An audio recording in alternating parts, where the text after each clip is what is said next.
In 1969, Israeli Prime Minister Golda Meir made headlines with this comment: "There is no such thing as the Palestinian people. It's not as if we came and threw them out and took their country. They didn't exist." Golda's statement was controversial, but as it turned out, many Arab leaders and historians agreed with her. In 1937, Arab leader Ani Abdul Hadi made this statement to the British Peel Commission: "There is no such country as Palestine. Palestine is a term the Zionists invented. There is no Palestine in the Bible. Palestine is alien to us." Nearly a decade later, Arab historian Philip Hitti agreed. In his testimony to the Anglo-American Committee, "There is no such thing as Palestine in history. Absolutely not." In 1956, a Saudi representative to the UN stated, "It is common knowledge that Palestine is nothing but southern Syria." And more recently, Syrian dictator Hafez al-Assad gave this lecture to PLO leader Yasser Arafat: "Never forget this one point. There is no such thing as a Palestinian people. There is no Palestinian entity. Palestine is an integral part of Syria."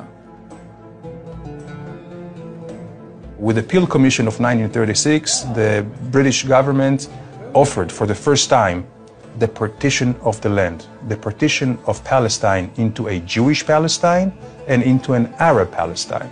We were all Palestinians because this was the nature of this administrative unit, Palestina. Now the Palestinians are owning this nationality as being the nation of Palestine, but this is not quite historically true. So what is the historical truth? Who are the Palestinians and what are their claims to the land of Israel? Let's take a look.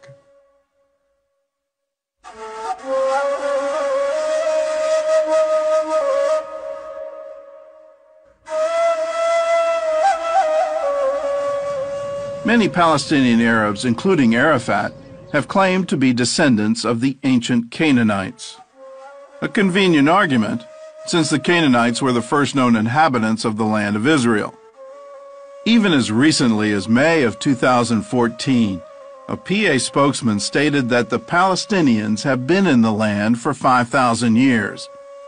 But history shows that there's no way the Palestinians could be related to the Canaanites, because the Canaanites were almost completely obliterated by the Israelites in the 13th century BC. The few that remained were assimilated into Israelite culture.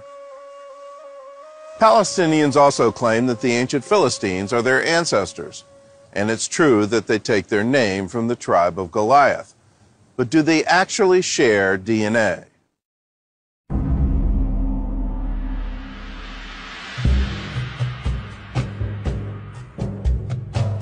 The Philistines were a seafaring people who came from Crete, the largest of the Greek islands. The Philistines got their name from the Hebrew word Plishtim, which actually means invaders. Palestine means invaded land. Why should we call it that? When the Philistines invaded Israel in the 12th century BC, they stayed close to the Mediterranean coast. They never settled in Jerusalem, Hebron, or Jericho, all cities claimed today by the Palestinians. By the 7th century BC, the Philistines had been assimilated by the Assyrians, then conquered by the Babylonians. From there, they disappeared from the pages of history, and experts say no one alive today could prove Philistine lineage. But if the Palestinians want to claim them, they would have to acknowledge that their real ancestral homeland is not Israel, but the Greek island of Crete. The Palestinians may not have gotten their DNA from the Philistines, but they did get their name. When the Roman Emperor Hadrian conquered Jerusalem in AD 135, he was determined to eradicate even the memory of the Jews and erase their connection to the land of Israel. So Hadrian renamed the region after their historical enemies, calling it Syria Palestina, the Latin translation for Philistine. So if they're not Canaanites and they're not Philistines, who are the Palestinians? Biologically, they share DNA with Saudis, Iraqis, Syrians, and Jordanians. Simply put, they're Arabs. Never in history was there a Palestinian nation or a Palestinian state. At that time, nobody was thinking in lines of a Palestinian people. They were all Arabs. Behind me is one of the most controversial pieces of real estate in the world. The Temple Mount is the holiest site in Judaism and the third holiest in Islam. Muslim tradition says that Muhammad traveled here to the Al-Aqsa Mosque on his famous night journey, and that tradition forms the basis for the Palestinians' claim to Jerusalem.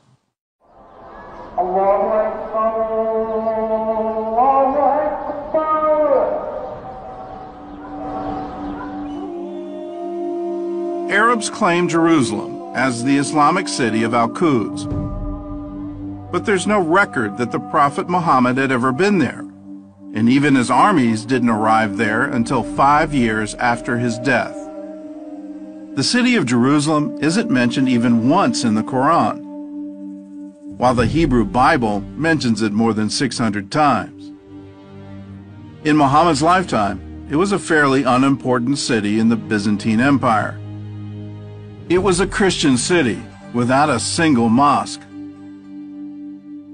When the Muslims conquered Jerusalem, they chose to build their mosques on the Jewish Temple Mount, believing it to be a holy site. There they built the Dome of the Rock and the Al-Aqsa, whose name was copied from the story of the night journey in the Quran.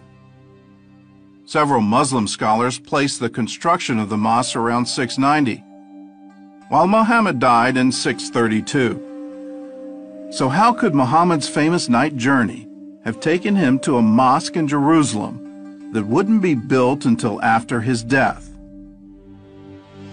The Quran doesn't mention Jerusalem, but says that Muhammad's dream flight took him to Al-Aqsa, which means the farthest place. Early Islamic scholars interpreted that to mean a heavenly place, or the courtyard of Allah.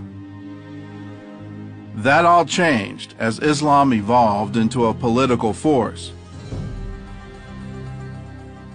During the Crusades, the Muslim general Saladin changed Islamic tradition to strengthen the Muslim claim to Jerusalem. He stated that Muhammad's flight took him not to heaven, but to the Al-Aqsa Mosque in Jerusalem. And today, the Jewish Temple Mount is also the third holiest site in Islam, second only to the Arabian cities of Mecca and Medina.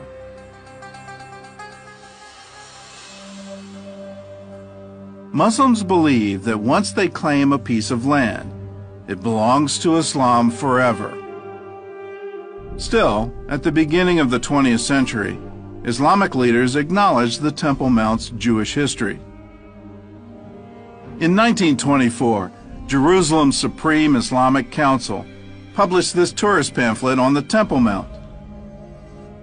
It says the site's identity with the site of Solomon's temple is beyond dispute. This, too, is the spot, according to the universal belief, on which David built there an altar unto the Lord. The pamphlet also describes the underground chamber the Crusaders called Solomon's Stables. It dates probably as far back as the construction of Solomon's Temple. In 1927, a strong earthquake damaged the mosque, and during renovations, archaeologists analyzed the structure. They found beams made from cedar of Lebanon and Cyprus, dating as far back as the 9th century BC, around the time of King Solomon, who had used those very materials to build the first Jewish temple. The excavations also uncovered a Jewish ritual bath from the Second Temple and a mosaic believed to be part of a Byzantine church. Most historians agree the Jews were here first, but the Arabs will argue that they were here the longest, and the so-called right of return has been a constant theme at every Middle East peace summit since 1948.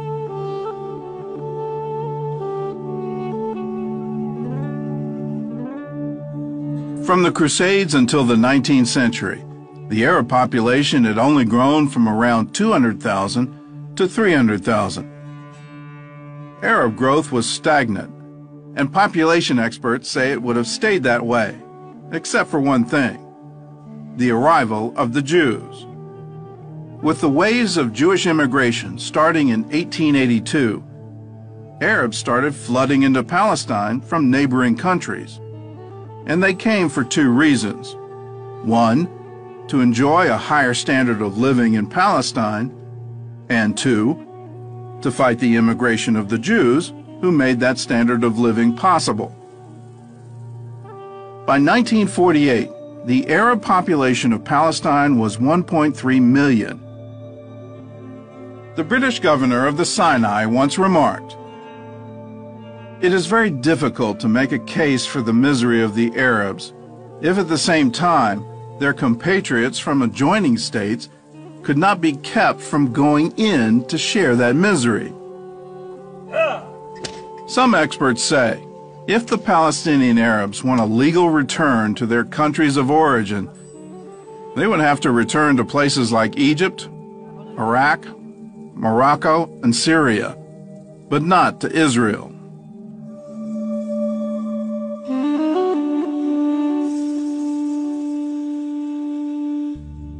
Today, many world leaders call on Israel to return to its 1967 borders. But if you look at history, those borders aren't from 1967. In fact, they're not even real borders. The borders of the West Bank are armistice lines which were created by results of the war of 1948. And at the end of the war, this is where the armies stood still. This is how the quote-unquote border of 1967 or of 1949 was created. So the 1967, which is an armistice line, served as a border between Israel and the state of Jordan. And the state of Jordan also annexed the West Bank, and it became part of Jordan. When Jordan occupied the West Bank and East Jerusalem in 1949, the Jews were ethnically cleansed from both places. At least 30 synagogues were destroyed, and Jews were banned from holy sites like the Western Wall, while Palestinian Arabs living there automatically became Jordanian citizens. So Israel can't go back to the so-called 67 borders for three reasons. One, before 1967, the West Bank was controlled by Jordan, not by the Palestinians, and Jordan's annexation of it violated international law. Two, the land was legally promised to the Jews by the British Mandate of 1922. And three, there was no Palestinian state in 1967, or ever. As Golda Meir once said, "How can we return the occupied territories? There is no one to return them to." The term occupation is when you possess something which is not yours or which is someone else's. This is not the case of the West Bank. When you talk about occupation, yes, there were many occupations over the West Bank, starting with the Babylonians and Assyrians and Greeks and Romans, all the way to the Ottomans and to the Brits. To call the Jews occupiers in their own home, this is really a unique travesty of history. The West Bank was never held by the Palestinians. They were never sovereigns. In fact, there was no